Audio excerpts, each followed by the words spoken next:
do a whole knife thing on me. I don't know. Tonight, an all-new 2020. Keeping it real. Real estate, that is. Mary Poppins Move Over. The bombshell story. Nanny nightmare. And the nanny that just won't go away. You hired her. You fired her. And she still won't leave? For the first time on TV, she's telling her side of the story, only to 2020. They put dog food outside the room. They called me a dog. They swore at me. Our cameras inside the home, rolling for answers. Why did you hire somebody from Craigslist who had no previous childcare experience? Could this 64-year-old woman really strike fear into an entire family? The notorious nanny versus a real housewife of Orange County. My mom's gonna get her out because my mom never loses. After watching tonight, who will you bet on? The Nanny Diaries. Plus, more occupants who won't leave. Only these you can't see. They're here. Haunted houses for sale. Ghosts included. You can have a dead body swinging from the chandelier, and I'm still going to have 10 offers on the home. House haunters. And if ghosts don't kill the deal, what about wild animals? The last thing we want to worry about is tigers getting loose and eating our children. Living next to lions and tigers and kitties? But 60 of them? What is your problem? Well, tonight, we're keeping it real. I've seen some real estate in my life, but I've never seen anything like this. When we return. Here now, David Muir and Elizabeth Vargas. Tonight, a 2020 exclusive. That so-called nightmare nanny breaking her silence for the very first time right here, saying the real nightmare is what she went through. And as we come on the air here tonight, Nick Watt and our 2020 team just back from California, the only people allowed inside that house to get at the real story. And there are two sides to that story with two big questions, both coming down to real estate and the roof over your head. Why does that nanny have a legal right to stay in that home even after she's been fired? And why did the family hire her in the first place, a nanny with no experience? Who's really looking after your kids? Here's Nick Watt. Joey's good at this. Marcella and Ralph Bracamonte worked hard for their American dream. A home, 3 kids, and happiness. High five. Boom. Now they say they're living an American nightmare. She's trying to get us on a lockup. That's it. It's a setup. It's a setup. We're going through pure hell. And they blame the nanny. I fear we can lose everything. I Our fear that livelihood. she knows this game well enough that every word that she says is going to be meant to impact us as hard as possible. They say they fired the living nanny, but the nanny won't leave.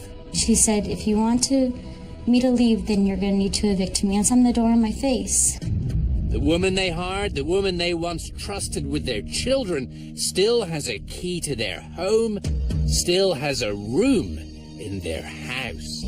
Attorney Mark Cohen is now representing the Bracamontes. So she has a legal right to come in there at any time. She can come in the middle of the night, let herself in with her key, and that's fine.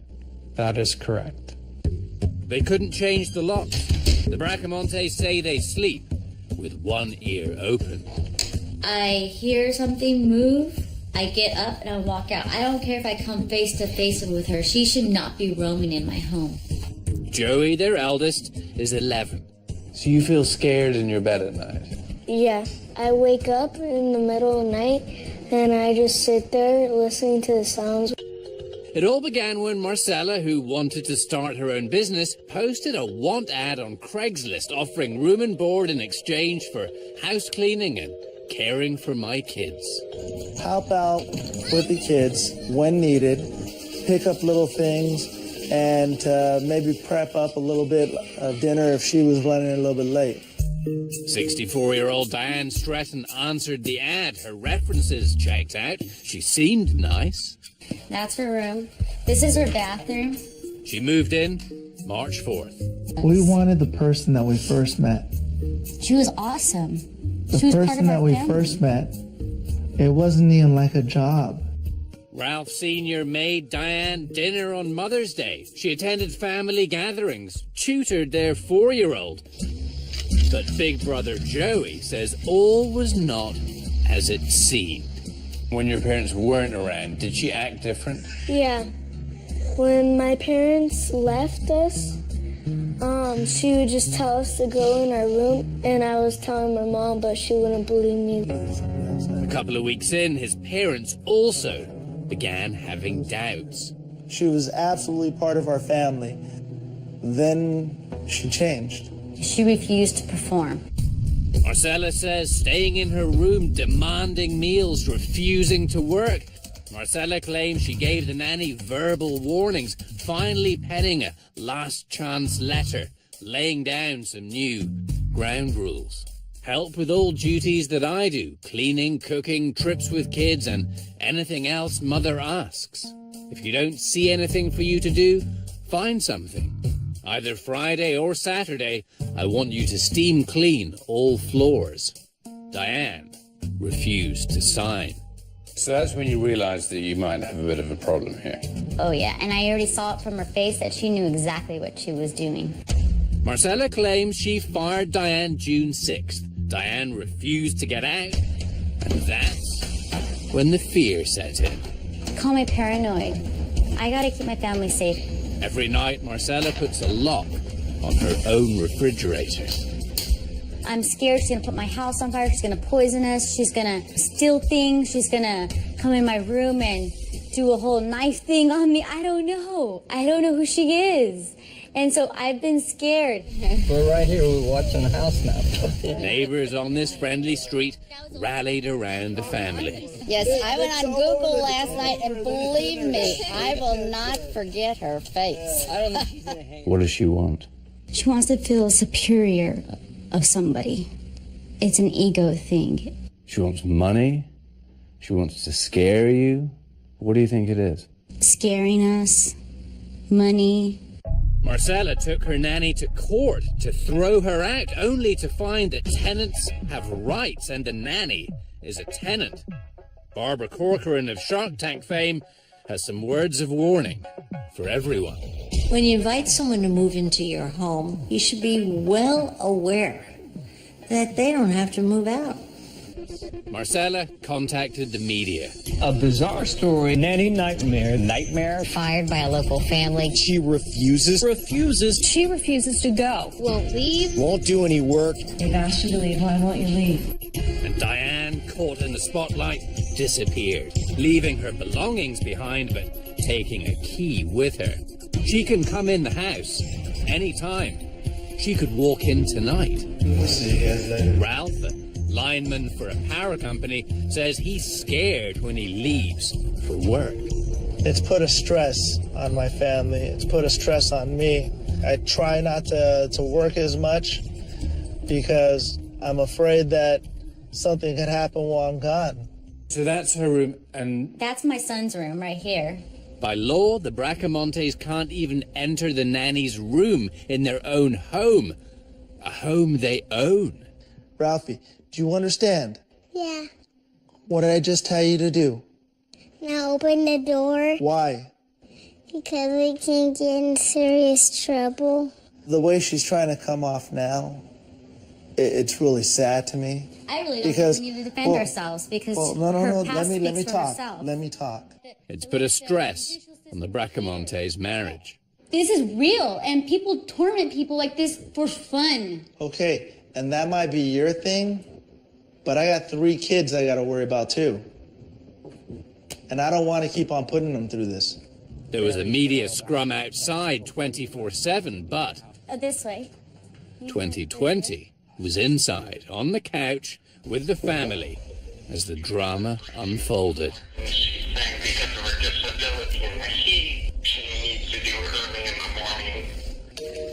She'll leave for good, she says, but only if the Bracamontes meet her demands, like Marcella and the 3 kids getting out of their own home every day between 8 and 5 p.m., for a month.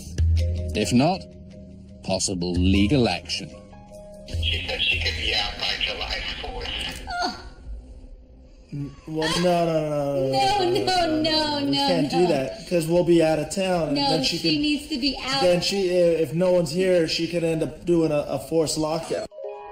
She didn't lock the Bracamontes out, but she also didn't move her stuff out or surrender her key. She stays away. We found her in her car. This is my car. This is where I've been sleeping.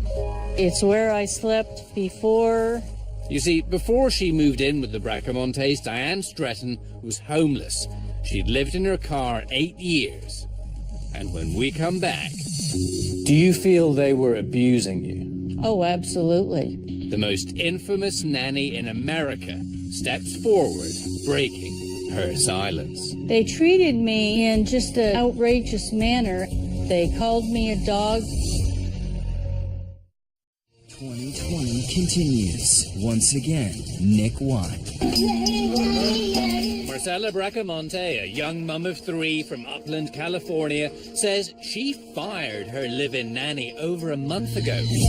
But the nanny refused to move out. Branded the nanny from hell in the media. And we've all been talking about this case, the nanny. The Bracamontes have told their tale, but... This is your chance to tell us what you would like us to know. Who is the nanny non grata? Tonight, she is stepping out of the shadows, talking exclusively to us. This is her chance. It's time to hear the nanny side of the story. The issue was they just thought that they could have me 24/7. She said, you know, you have this beautiful room and you have the access to a pool and all this stuff. We're really giving you a lot of value. You need to give us more. They just wanted more. It was just an issue of more. How many hours were you working? Between 50 and 60. Diane claims after months of unscheduled long hours, she became sick. In bed with the flu, Marcella threatened to fire her. So she says she quit. Why do you think they were doing this to you? Because they like to get something for nothing. Diane claims she stuck around just because she needs time to find someplace else to go, and the Bracamontes, she says, tried to get her out. She would like to stay there 3 more nights. I cut her Wi-Fi, the telephone, and locked the fridge. I turned off the air conditioner. I tried to heat her out. Doesn't work. And that, says Diane, was not all. They put dog food outside the room. They called me a dog. They swore at me. They treated me in just an outrageous manner. She claims you've put dog food outside her bedroom door, you've called her a dog, you've harassed her, you've left tape recorders blasting music at her door. That's the first one, now I'm hearing that one. I've heard the dog food, and I think all of that's absurd. But Diane claims these are the pictures that prove it. At that point, many people would just have moved out. But you didn't. I was going on the internet looking for some other arrangement. But to stay in somebody's home when it's clear they don't want you there, they have young children, that's quite a brazen act to remain in that house. I don't look at it that way. And neither does the law. She still has a key to their house, can legally come and go as she pleases, leaving the Bracamontes on edge. When I go to bed, I lock the door and I sleep in front of my brother just in case, and I put my chair in front of the door handle so she can't get in if it unlocks or something. How does that make you feel to create such fear in children? They had nothing to be frightened of. Marcella put that idea in their head. I was in the room next to them, and I heard giggling and laughing going on past 10 o'clock at night. If someone's scared, do they laugh? Do they have squeals of joy? I don't think so. Diane Stretton is 64 years old, college educated, a one-time medical technician. I was always a top scholar. I always got a lot of awards. I always did real well. I was well off. But she'd fallen on hard times, unwell and 8 years homeless when she answered the Bracamontes want ad, offering room and board in exchange for a few hours' help around the house. It seemed like a reasonable deal to enter into. Not a deal that you then felt you could take advantage of at a later date. Absolutely not. It seemed like it'd be a really good trade for both of us, you know. For 20 hours a week work, I'd get my legs up and take care of my heart condition and get to sleep in a bed. Have you ever had an arrangement like this before where you get a room for work but you don't get paid for the work? No, I was a total newbie. I was giving them way more hours than they were entitled to for the value of the room. They were exploiting me. Would you work for free and just get a little small standard tract house bedroom? I don't think so. And under California law, for even 20 hours a week, minimum wage law would require the Bracamontes to pay a wage, as well as room and board. She claims the original deal was 20 hours a week. No. So what was it? I would say she probably a week, maybe 10 hours, if that. This is the first time I've heard you say this. I mean, my understanding very prior to this, my understanding was that it was more than 10 hours. It was to help out as my wife needed. Nothing was really written down. And that's what's biting us in the butt. I had tried from the get-go to get the contract in writing, and she didn't want to do it. You were perhaps on a number of levels naive. Very naive. We messed up. Can you see how this looks? This is a 64-year-old woman who you are asking to work. It's open to question how much you were asking her to work. Man, you you're were back asking on her that to work subject again, aren't you? Sorry? You're back on that subject again. I thought we were going somewhere else with this. Let him finish, love. I'm just saying to you how some people perceive this, and I'd like to give you the opportunity to answer this. How some people could perceive this is you were taking advantage of a 64-year-old woman who didn't have a house, and you were asking her to work for you, and you were not going to pay her. You know what? I think that her character speaks for herself. Okay, well, I mean, while we're on this route, why did you hire somebody from Craigslist who had no previous childcare experience? She said she was a stay-at-home mom for several years, and I thought that was sufficient. They checked her references, but not her court records. If they had, they might have discovered that Diane Stretton is what they call a vexatious litigant, accused of filing nuisance claims.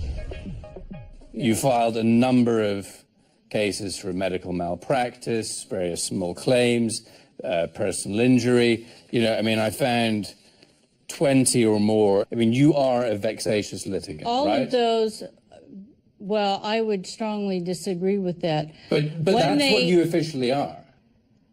Officially, I am, but I shouldn't be. Why not? Because a lot of those cases, first of all, I won. In this case, Diane thinks she's the victim, not Marcella. Little Joey's betting on his mom. What do you think is going to happen? That my mom is going to get her out because my mom never loses. Her Facebook page said that she was out to destroy me. And frankly, after all of this, if something doesn't turn the tide, I will be destroyed. I won't be able to rent any place. I won't be able to get any jobs. Are you going to sue her? I don't plan to at this point. What do you want? I want to get my things out. Yesterday, the Bracamontes attorney advised Diane she has 18 days to collect her possessions and told his clients they can now change the locks. They haven't. Not yet. Diane says their latest move is, quote, unlawful. The lesson you've learned is What? When I get my pension, I'm going to get a place and live by myself. Are you going to hire another nanny? Never. When we return, Animals and real estate. He is strong. Just don't mix it. when tigers move in next door, What are you, absolutely nuts? and pets can kill. The value of your house, that is. What is their problem? Your 60 cats? The fur goes flying. Next. You've heard the expression, this neighborhood is going to the dogs. But what about the cats? Big ones like tigers. But little ones too, 60, 70 in a house. And what happens to the price of your home when that animal kingdom next door turns into the wild kingdom? Rebecca Jarvis tonight, knocking at the front door. High above Malibu, California, amidst the cliffs and views, is a rustic neighborhood called Deer Creek. Nanette and Dan Burkew thought their home here was their castle. The perfect spot to raise a family and the perfect real estate nest egg. Until one day they say something reared its ugly head. Something that would ruin everything, their safety and their property value. What are you, absolutely nuts? We're never going to go for something like that. You'd be crazy. The threat is something they never anticipated. This. A white Siberian tiger. Trainers Irina Hauser and Sophia Krishak want to move their tigers to their home here. They brought one in a temporary cage to show us. Around this entire area would be a perimeter fence with barbed wire on top. The sisters thought it would be a formality to get a permit to permanently have tigers on their property. They thought wrong. They are our closest neighbors, and a tiger can get here in about 30 seconds.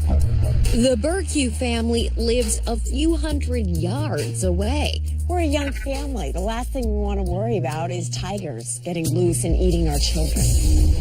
They weren't the only ones upset. Signs went up all along the roadside. Deer Creek, not Tiger Creek. And protesters went down to the Ventura County Planning Commission. Among them, the Burkews and their two oldest boys. They're gonna kill us if they get out, and they shouldn't be here.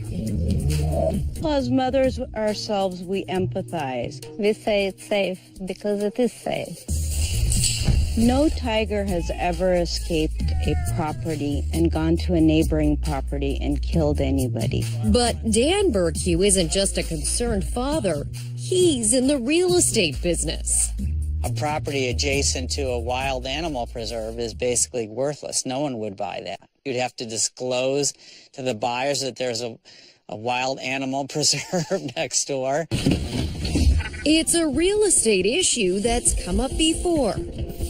Believe it or not, it is legal to own exotic animals of some sort in 29 states. And so homeowners in a Cincinnati neighborhood had to worry about this 16-foot python. At this South Carolina apartment, the skin from an African viper. It's a crazy thing just to gone through all that we have in life and then maybe die by some rare African viper. And how do you think the folks in Dayton felt about a girl parading her pet bear cub on the front lawn? Well, you know what they say about real estate. Yeah. Location, location, location. That's correct. Long Island realtor Maria Palmer says if the location has the wrong animals, prices absolutely take a hit. It'll drive the property values way down, and nobody wants that in their neighborhood. But in her neck of the woods, the problem isn't the size of the cats. It's the size of the cat population. Houses overrun with cats is something Robert Masseri sees on almost a daily basis. Hi, guys. I'm dealing with hoarders. I'm dealing with good doers. I'm dealing with people who are overwhelmed. Ultimately, at the end of the day, it's a problem. It's a big problem. Are you scared of what you'll see? It's always frightening. Robert runs the Guardians of Rescue volunteer group. He drives all over, responding to calls from people concerned about cats on their block. Sometimes it's realtors, sometimes it's neighbors like these. You get angry, you get frustrated, but then it comes to a point that this is the way we have to live. These people say they complained for years to official agencies about a cat hoarder. What happens? Nothing. Nothing. It sounds like if you have a problem and you call, nothing's going to happen. Nobody's coming. Nobody's coming. Nobody's coming to help. Hi. So Robert does. I have dedicated my life to these cats. At this house, he meets a woman with an eccentric front yard full of cat decorations. There is a home for sale directly next door. How do we resolve the issues with the neighbors? That's the goal here. What is their problem? Well, they're calling, they're complaining. She has 60 live cats she says she is rescuing. Yes, it's a lot of cats, but if I'm their last chance. It's either me or they go to the place and they get killed. Go ahead and look, and it's right here. All right. She shows us a bunch of cats inside. Okay, you gotta close the door. Okay. And many more in her sanctuary out back. But we do have to resolve these constant calls and complaints. Well, I don't know what their problem is. What is their problem? Well, they always something is bothering that person. Well, I don't see what it could be. Robert knows what it could be. Sometimes neighbors complain about smells. Let's get this under control. Sometimes it's a concern over property values. This woman tells Robert she has 75 cats. They stay because they're scared, because people throw rocks at them and stuff. And like I said, people have complained, but the same complaint all the time is, I don't want the cats on my property. Many are sick. They fill the tiny interior. The smell is powerful. I mind the smell, sure, but I'm used to it. Have you ever been bringing in a potential buyer to one of these blocks and just seen a look of complete disgust on their face? Completely. They've turned around and walked away. They won't even go into the home. That's why Robert's work is so important. When successful, he's able to relocate these cats to other homes and bring much needed relief to the neighborhood. We need to solve the problem and make sure that the block goes back to where it was 5 years ago. Now, back to the big cat crisis in Malibu. The planning commission voted here in Ventura just a couple of hours ago. For now, the block is staying as it is. The sisters' request for a permit for their tigers was defeated 3-2. We still do not know what fact allowed them to come to that decision. But it isn't over. The sisters say, take away the emotion, and the zoning law is on their side. Now they're headed to court. They're suing the county, hoping a judge will see it differently. So for the Bearcues, the cat fight goes on. Animals and real estate never mix. From a barking dog next door is going to diminish your real estate value to the lion down the street. What you gotta do is check out the neighborhood before you make the offer, and most people don't. Next, when real estate comes with real ghosts. Ghost houses? Market the heck out of them because you're gonna get paid extra. Things that go bump in the night and the day. As we go house hunting and ghost busting. Stand up on here and see what's in there. Coming up. Some houses come with history and some come with ghosts. Well, which one would you rather live in? A new realtor survey said that 62% of Americans would consider buying a haunted house, and 35% think they already live in one. They may see dead people, but will they see big money when they try to sell? Chris Conley goes ghost busting to find out, and you won't believe the answers. They're here. Looking to buy a new home? Maybe the family from Poltergeist should have. Turns out that just like in the 80s cult classic House, some places offer buyers more unusual features than walk-in closets or a wood-burning fireplace.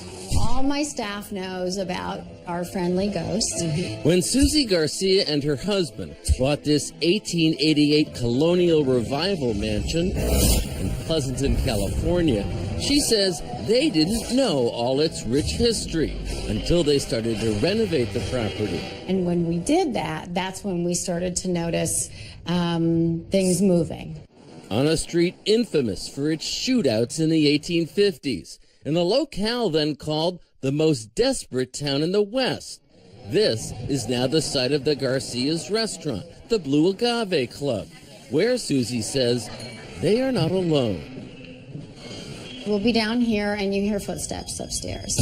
So if you are the manager and you're ready to close, you always have a buddy to close at night. Susie herself is at a spectral patron who wanted a table for none. I had a knock on the door. And I went to go see who it was, nobody.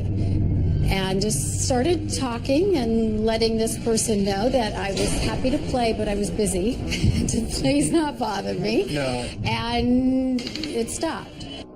But if you think Susie's spooked about having purchased a place she says has ghosts inside and out, you're in for the fright of your life. Would you say on balance that having spirits in your restaurant and the building above is a good thing or a bad thing? I would say it's a good thing. I really feel like those that are here and they like us. There are buyers out there that think it's cool to own a home that may have ghosts.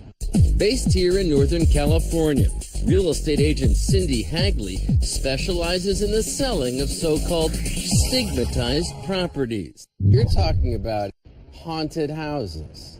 Haunted houses, yes. Right now, we're in a seller's market in almost all of Northern California. You can have a dead body swinging from the chandelier, and I'm still going to have 10 offers on the home. Cindy runs Past Life Homes and says plenty of houses for sale come with tenants who may have lived there for hundreds of years. What's it like when you tell a potential buyer that the house they're looking at is haunted? Some don't care. Some expect a huge discount. How much of a discount do you get on a haunted house? With me, they get nothing. Zip? Nothing? No, the listing You have agent... extra tenants. You actually get a ghost premium on a house with a happy ghost. People will pay a little extra because they could talk about it at the next cocktail party. You could even invite the ghost. But if it's regrets only for these smooth apparators and they prefer to stay housebound, such demons aren't deal breakers.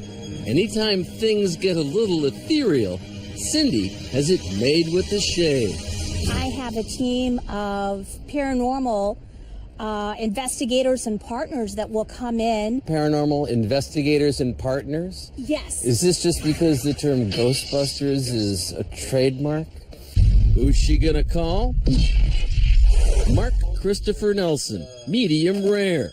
He's got a sixth sense to spot the undead where you or I would only see dust bunnies. At our request, he agreed to check out the upstairs at Susie's hotspot. One of the first things I got was a bunch of children running around this place. There's kids all over. It feels like an echo. I really want to go in this room. I feel like there's something happening there that I'd like to get a sense of it. Don't let me stop him. As he does for buyers who want spirits to skedaddle. There is activity here. Mark implores any perturbed paranormals in this house to find a fixer-upper elsewhere. I am asking all negative energy to leave this room. We're gentle in our approach. But you're evicting these spirits. We're not evicting them, we are helping them. What happens when somebody gets kind of a gleam in their eye when you tell them that the house they're looking at is haunted, that they're excited at the prospect? What's that like? Well, I usually call a security guard to protect me because they're usually nuts. In Cali and elsewhere, realtors are required to tell buyers if a home purportedly has ghostly inhabitants. Landlords, not so much. This week, Katrina McGaugh told KMOV in St. Louis that she learned from a TV documentary the apartment she'd rented had been used by serial killer Maury Travis. This whole basement was basically his torture chamber. Why hadn't she been told? Maybe because the landlord was the serial killer's mother. Haunted houses can come in all shapes, sizes, and scary histories in real life and in popular culture. Take this landmark Leviathan in the heart of Los Angeles. It's got a list of credits any actor would kill for. Like Buffy the Vampire Slayer.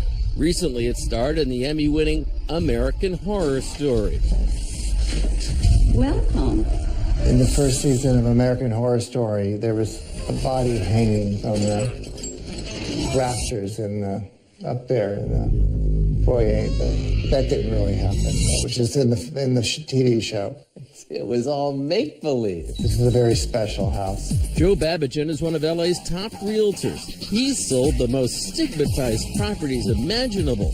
OJ's house and Nicole Brown Simpson's condo. In your view, did it sell for less or for more than an average property of that kind would have sold for? Probably a little less. I think that there was a negative stigma there. This house's TV notoriety seems to attract looky-loos daily. There are tourists right out there now taking pictures of this house. Yeah, all the time. They're always out there.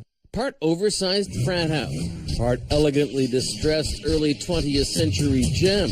This one-of-a-kinder is screaming for purchase by some eccentric entertainer. At times, it may also just be screaming, period. Pardon me if this sounds like a moronic question, Joe. Is this house haunted? I kind of have that feeling.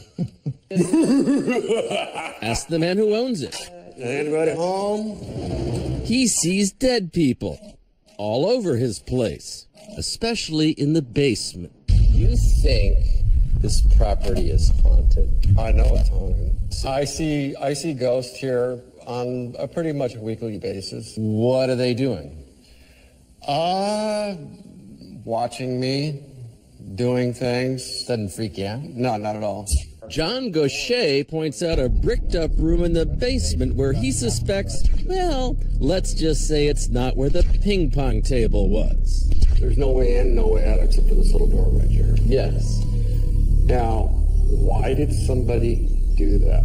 If you want to stand up on here, all right, you can take a peek and see what's in there. Is a secret passageway or something? That's a really good question. How come there's no doors going into it? That's the big question. So maybe people go in and they never come out. Every time I go by the laundry room with the washing machine on, sure, I hear conversations. People are having conversations, and it's as clear as day. So anybody who buys this house, in your view, had better get used to the idea of living with a bunch of... Yeah, and they're not bad. They're good people. I think they're looking for somebody to hang out with. And for the right buyer at the right time, the spirits may be willing. So you like working in a haunted house? Yeah, just not late at night by myself.